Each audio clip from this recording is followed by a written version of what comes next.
Today at Audio City USA, we're covering the top 5 sins that we see the most with wheel fitment. I'm joined by Rick today. What's up, guys? And these are the worst of the worst, the absolute crimes. Let's go. Now, before we get started, be sure to like and subscribe to Audio City USA's YouTube channel because we put out videos like this every single week. Now, today is a topic we've been meaning to cover for a long time. It is the top 5 errors we see the most here at Audio City USA of other people coming in. We're fixing these mistakes because they are the worst of the worst when it comes to wheel fitment. And number 1, we have wheel poke. Now, wheel poke is where someone gets wheels that are too wide and they poke out of the sides. It often means they have clearance issues when turning, and in my opinion, it looks absolutely ridiculous. Now, how can we fix wheel poke? We get skinnier wheels, or we reduce the spacer size inside and it'll fit just fine. You want it to be nice and flush with the bodywork, and you don't want it sticking out. Now, one thing that you've probably seen a lot with wheel poke is the JDM trend. You know what I mean? Where people have it poking out on purpose, and it's, look, for me, it's not it. You need to have flush fitment. Yeah, it has to look clean, I think. Even for ride quality, I think it's best that you just not mess with it too much. Exactly. You kind of just try to leave it as similar to stock as possible. Correct. Well, what does that lead us into, Rick? What do we have next? Well, guys, number 2 is going to be wheels that are too big. And this is something that I see happening way too often. I cannot stress this enough. Guys, if you're like any of us, you're probably spending hours every week in your car. You want to have a comfortable ride. There is really no reason to be going excessively large on the rims.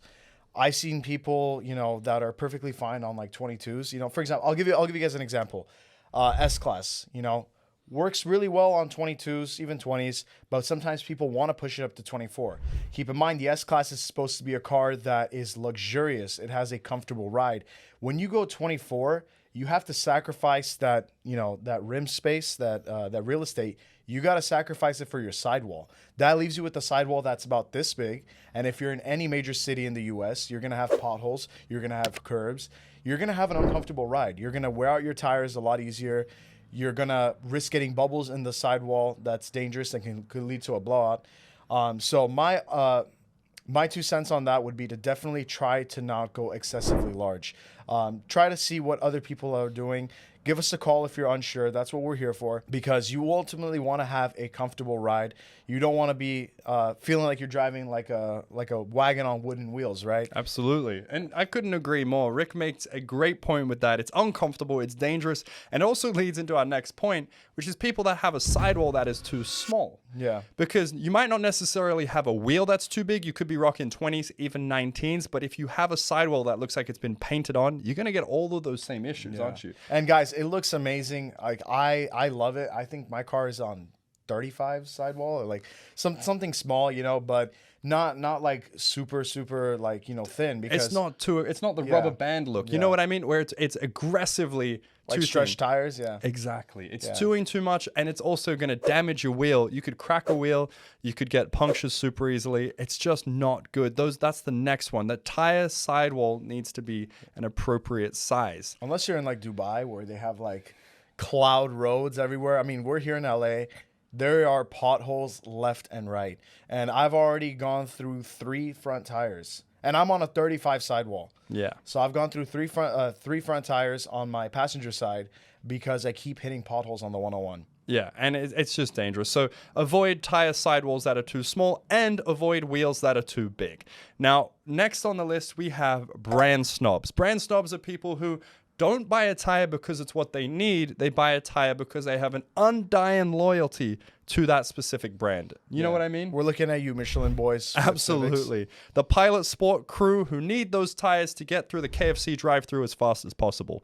Yeah. Guys, it looks great. They are, better tires.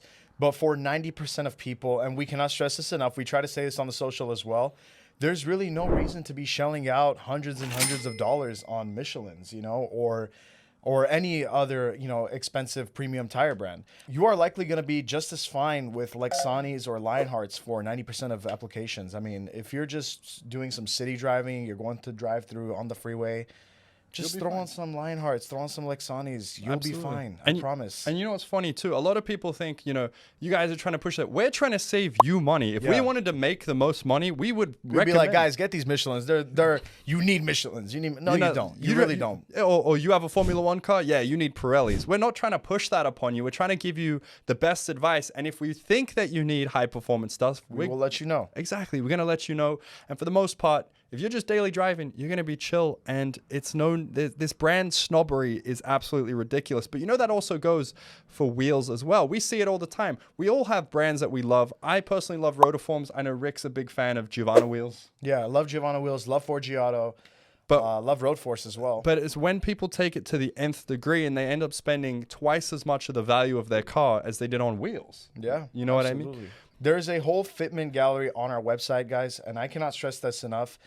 Check out what other people are doing. Don't be so locked into just one specific brand, because there are plenty of similar styles that you might even actually end up liking more. Like, for example, when I saw the FR9s, I'm like, these are crazy. These look insane.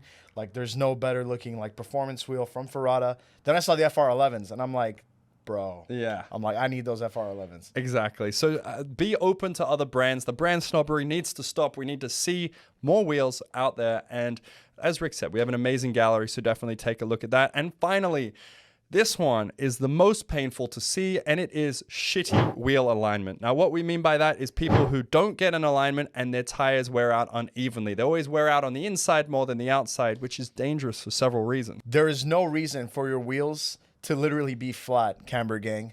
You see those Civics, right? They're like literally like flat. I've seen it on BMWs. I've seen it on Miatas. Like, just the inside guys, is super please worn. stop. If there's no reason, the inside is super worn, and you should just have a decent wheel alignment that's going to give you the most life out of your tires. And if you guys want to see our video on how to extend your tire life, we'll put that in the description below. Definitely worth a watch. Not to mention, it's unsafe too. It is unsafe. It's unsafe, guys. It genuinely is. Safety should always be your number one priority, genuinely. And building off of that, that's definitely why we're here. That's definitely why we make this type of content. Obviously these are all just, us having some fun, but that's why we have people here on standby every day ready to answer all those questions, because it's okay. None of us were experts when we first, It takes a while. It takes a while to learn all this stuff, guys, and that's why we're here for. That's what we're here for. Give us a call if you guys have any questions whatsoever at the number above, and absolutely. Or visit our website at AudioCityUSA.com. You can see the gallery. You can pick your favorite wheels. And like Rick said, give us a call. We're only one call away. And we have over 30 years of experience. So Audio City USA really is a one-stop shop. I think that's everything. Do you guys have any questions? Let us know in the comments below. Rick, have we covered everything? I feel like we've covered the biggest things. If there's anything you guys felt like we left out, definitely drop a comment. Absolutely. Hope you enjoyed today's video. My name is Andy. My name is Rick. And we'll see you in the next one. Bye.